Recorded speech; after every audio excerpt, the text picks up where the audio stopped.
Selema, komano usigaye ugenda wububa aka kanya urashaje koko? Ngo ndashaje? Orororororo, dore n'ubundi kiramfashe mu mugongo we, mu mavi singihina, ugira ngo indwara zose z'isi nizankoraniyeho koko?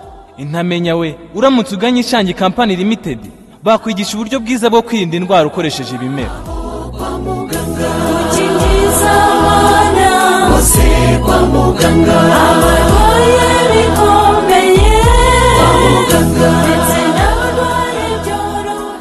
Ishangi Company Limited Rwanda twigisha abantu uburyo bwo kwirinda indwara bakoresheje ibimera bitandukanye.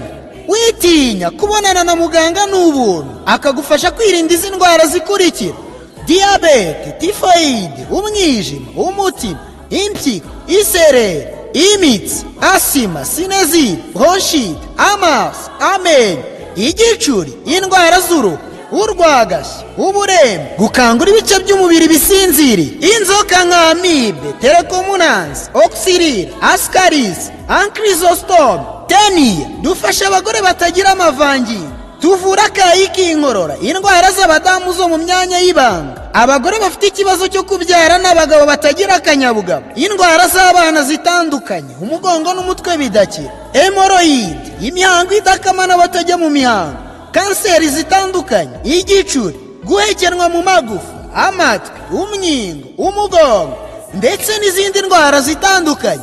Mu Ishangi Company Limited tugufasha kuzirinda ukoresheje ibimera bitandukanye.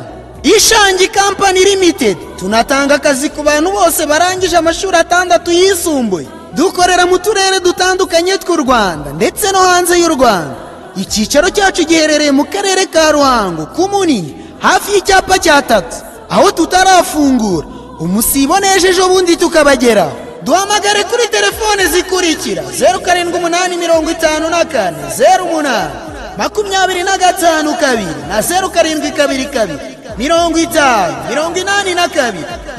50 Ishangi Company Limited Rwanda.